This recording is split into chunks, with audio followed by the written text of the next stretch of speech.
Common problem অনিয়মিত মাসিক এ ব্যাপার নিয়ে কিছু বলবার জন্য। আসলে মেয়েদের যখন প্রথম মাসিক শুরু হয়, অর্থাৎ যে সময়টাকে আমরা বলি বয়ঃসন্ধি, এই সময়ে কিন্তু মাসিকের একটু অনিয়ম হতেই পারে।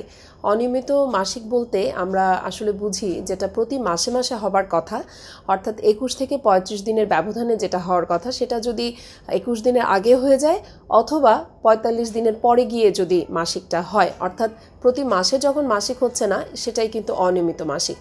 মেয়েদের যখন প্রথম মাসিক শুরু হয় তখন কিন্তু অনিয়মিত মাসিক হতে পারে 1-2 বছর।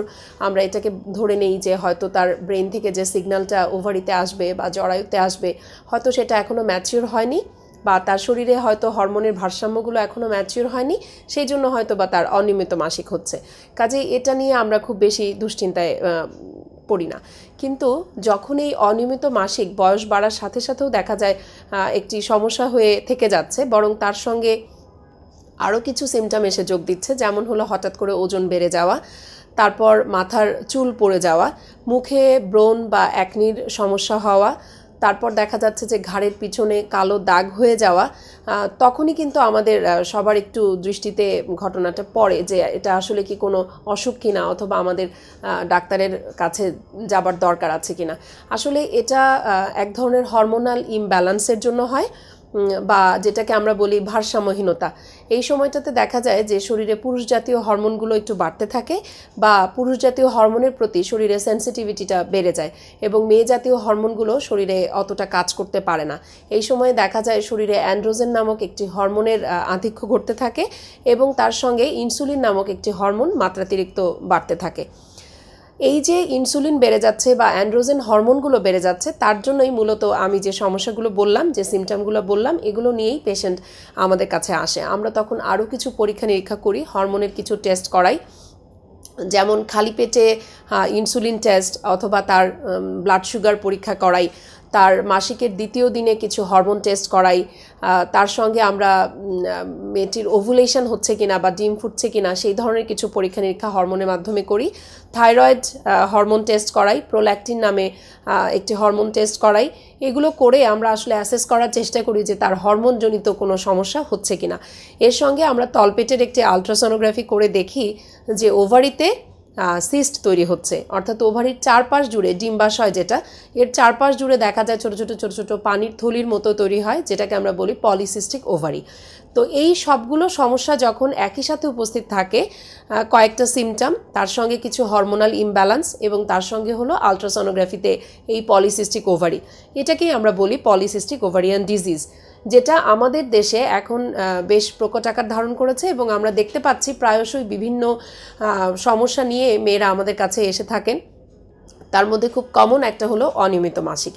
এই অনিয়মিত মাসিক ছাড়াও পলিসিস্টিক ওভারিয়ান ডিজিজের আরেকটি প্রবলেম হয়, সেটি হলো দেখা যায় যে হঠাৎ করে ওজন তো বাড়ছেই, যেটা হয়তো খাবার বেশি খাচ্ছেন না, অথবা তার লাইফস্টাইলেও খুব একটা চেঞ্জ হয়েছে তা নয়, কিন্তু তারপরেও ওজনটা বেড়ে যাচ্ছে।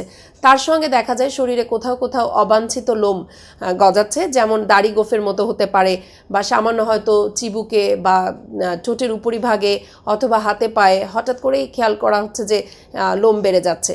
এটাও কিন্তু এই রোগের একটি লক্ষণ হতে পারে। আবার অনেক সময় দেখা যায় যে অবিবাহিত মেয়ে অথবা নন প্রেগনেন্ট মেয়ে, যারা বিয়ের পরে প্রেগনেন্সি হয়নি, এরকম মেয়েদেরও দেখা যাচ্ছে ব্রেস্ট থেকে সাদা পানির মতো এক ধরনের নিঃসরণ হয়। এটাকে আমরা বলি গ্যালাক্টোরিয়া, এটাও এই রোগের লক্ষণ হতে পারে। আসলে সব পেশেন্টের বেলায় তো আর এক ধরনের সিমটম থাকে না, কারো কারো বেলায় এক এক ধরনের সিমটম হয়। তার সঙ্গে আমরা আসলে কিছু ইনভেস্টিগেশন করে এবং সাথে একটা আলট্রাসোনোগ্রাফি করে আমরা ডিজিজটা কনফার্ম করি। তবে দর্শক, এটা নিয়ে ভয় পাওয়ার কিছু নেই। এই পলিসিস্টিক ওভারিয়ান ডিজিজ যেমন অনিয়মিত মাসিকের কারণ, এটা কিন্তু অনেক সময় মেয়েদের বন্ধ্যাত্বরও একটি বেশ বড় কারণ আমাদের দেশে এখন পরিলক্ষিত হচ্ছে, যেটাকে আমরা বলছি ইনফার্টিলিটি।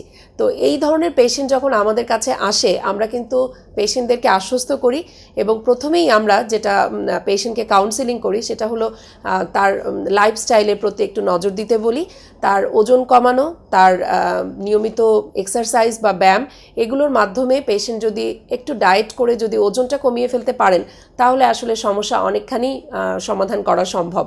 প্রথমেই আসি ডায়েটের ব্যাপারে।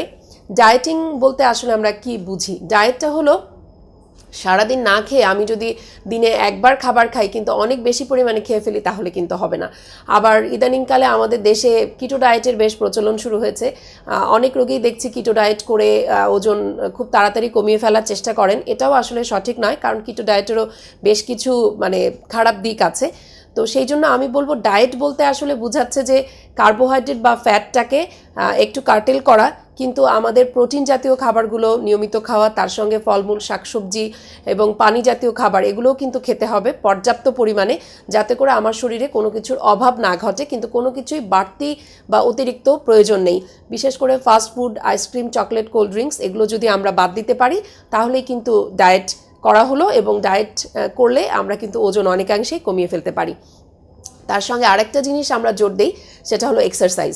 এক্সারসাইজটা হতে হবে এমন এক্সারসাইজ, সেটা হতে পারে হাঁটা, নিয়মিত যে কোনো ধরনের এক্সারসাইজ, সাইক্লিং অথবা সুইমিং, কেউ যদি সাঁতার কাটতে পছন্দ করেন, অথবা অনেকে আছে হবি বা প্যাশন ডান্সিং, এগুলোও কিন্তু এক্সারসাইজ। আবার অনেকে বাড়িতে বসেই সাইক্লিং করতে পারেন অথবা ফ্রি হ্যান্ড এক্সারসাইজ করতে পারেন। কোনো কিছুই না থাকলে প্রতিদিন সকালে আমরা যদি আধা ঘন্টা করে হাঁটি, সপ্তাহে 7 দিনের মধ্যে 6 দিনও, তাহলেও কিন্তু বেশ ভালো একটা এক্সারসাইজ হচ্ছে। তাহলে ডায়েট, এক্সারসাইজ এবং লাইফস্টাইল মডিফিকেশন পারে আমাদের শরীরে ওজনটাকে কমিয়ে দিতে। এই যে হঠাৎ করে ওজন বেড়ে যাওয়া, এটাকে যদি আমরা নিয়ন্ত্রণ করতে পারি, আমরা কিন্তু আমাদের শরীরে হরমোনের যে ভারসাম্যহীনতা আছে সেটাকে অনেকাংশেই ব্যালেন্স করে ফেলতে পারি। এর সাথে আমাদের কিছু ওষুধ অনেক সময় অ্যাড করতে হয়, সেটা পেশেন্টের কষ্ট বুঝে বা উপসর্গ বুঝে। যেমন অনেকেই এই সময় অ্যাকনি বা ব্রণের সমস্যায় ভুগে থাকেন, সেটা ট্রিটমেন্ট দিয়ে থাকি। যেমন অনেকের আছে চুল পড়ে যাচ্ছে, সেটার জন্য আলাদা ওষুধ আমাদেরকে অনেক সময় অ্যাড করতে হয়। আর এই সময় শরীরে যেহেতু ইনসুলিন নামে হরমোনটা অনেক বেশি বেড়ে যায়, এজন্য আমরা ইনসুলিন সেন্সিটাইজার, মেটফরমিন সহ আরও কিছু ড্রাগস এর সঙ্গে অ্যাড করি, যেটা খাবারের রুচি কমিয়ে দেয় অথবা হরমোনের ব্যালেন্সটাকে ঠিক করে নিয়ে আসে। এছাড়াও মেয়েদের মাসিকটাকে নিয়মিত করার জন্য আমরা কিছু হরমোন ড্রাগস প্রেসক্রাইব করে থাকি, সেটা হলো প্রোজেস্ট্রোজেন, অথবা পেশেন্ট যদি এখন প্রেগন্যান্সি না চায় তাহলে আমরা পিল ধরনের কিছু ওষুধও অ্যাড করে দিতে পারি। আর যেসব পেশেন্ট দেখা যায় বন্ধ্যাত্ব নিয়ে আসে, তাদের জন্য ট্রিটমেন্ট আলাদা, এবং তাদেরকে আমরা আসলে ওভুলেশন ইন্ডাকশন বা ডিম ফোটার জন্য কিছু ওষুধ দিই, এবং সঙ্গে সঙ্গে মাসিক নিয়মিত করার জন্য কিছু ওষুধ প্রেসক্রাইব করে থাকি।